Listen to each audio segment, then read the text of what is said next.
সাকিব আল হাসান তো আসল কিংবদন্তি, তিনি দেশের জন্য যা করেছেন সেটা অনন্য। লেস্টার সিটি অ্যাপে দেওয়া এক সাক্ষাৎকারে এমনটিই জানান বাংলাদেশ ফুটবলের নয়া তারকা হামজা চৌধুরী। শুধু সাকিবকে নয়, প্রশংসায় ভাসিয়েছেন বাংলাদেশ ক্রিকেটের সাবেক ওপেনার তামিমকেও। জানান তামিম ইকবালও একজন মেগাস্টার, তবে হামজা এখনই সাকিব তামিমদের মতো ক্রীড়াবিদদের কাতারে নিজেকে রাখতে চাইছেন না, কেননা তার মতে বাংলাদেশের প্রেক্ষাপটে সাকিব তামিমই এখন পর্যন্ত সেরা। এদিকে হামজা লেস্টার সিটিকে দেওয়া এক সাক্ষাৎকারে আরও জানান নিজের দেশপ্রেমের কথা।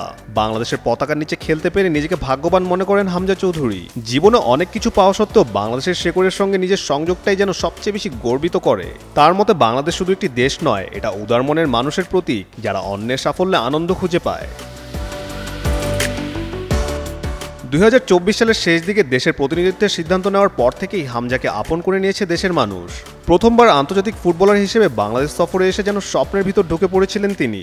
বিমানবন্দর থেকে শুরু করে রাস্তাঘাট সবখানেই দেখা মিলেছিল ভিড় জমানো ভক্তের, যারা তাকে স্বাগত জানাতে অপেক্ষা করছিল। এমন ভালোবাসা তিনি কল্পনাও করেননি। হামজা শুধু লেস্টার সিটির একজন নির্ভরযোগ্য খেলোয়াড়ই নন, বাংলাদেশ জাতীয় দলের অন্যতম মুখ। জাতীয় দায়িত্বকে তিনি শুধু পেশাগত দৃষ্টিকোণ থেকে দেখেন না, এটি তার কাছে সম্মান ও গর্বের বিষয়। তিনি বিশ্বাস করেন তরুণ প্রজন্মের অনুপ্রেরণা হতে পারে এই পথ চলা। মাঠে সতীর্থদের পাশে থেকে তিনি চান বাংলাদেশ ফুটবলে এক নতুন অধ্যায় রচনা করতে। গ্রীষ্মের শুরুতে বাংলাদেশ জার্সিতে তার প্রথম গোলের স্মৃতিও বিশেষ। হেড থেকে করা সেই গোল এতটাই অপ্রত্যাশিত ছিল যে সতীর্থরাও চমকে গিয়েছিল। হামজা এই বিষয়ে হাসতে হাসতে বলেন, ট্রেনিংয়েও সম্ভবত আমি হেড দিয়ে গোল করিনি কখনো। জুন মাসে যখন বাংলাদেশ ভুটানকে হারায়, সে সময় তার বাবা মা ও ভাই বোনেরা গ্যালারিতে উপস্থিত ছিলেন। তার সন্তানদের মধ্যে বড় দুজন ইতিমধ্যে দেশের প্রতি এক ধরনের আত্মিক টান অনুভব করছে। এ বিষয়ে হামজা বলেন, আমার ছোট ছেলে ফুটবল নিয়ে পাগল।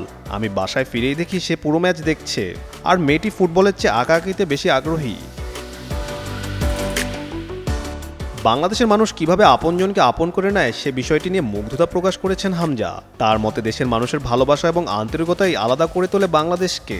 হামজা এ বিষয়ে আরও বলেন, ইংল্যান্ডে খ্যাতি পাওয়া যায়, কিন্তু বাংলাদেশে যে ভালোবাসা পাই সেটা একেবারেই অন্যরকম। এই ভালোবাসা ভয়ের নয়, বরং আনন্দের এক অপার উৎস। এদিকে ক্লাব পর্যায়ে নতুন চ্যালেঞ্জ নিতে প্রস্তুত হামজা। লেস্টার সিটির নতুন কোচ মার্তি সিফুয়ান্তেসের অধীনে ইতিবাচক ফুটবলের দিকে নজর দিচ্ছে দল। কোচের সঙ্গে তার সম্পর্কও বেশ খোলামেলা।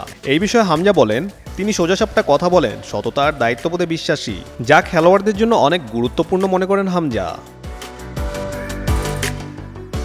কাজী সাকলেন আহমেদ, যুগান্তর স্পোর্টস।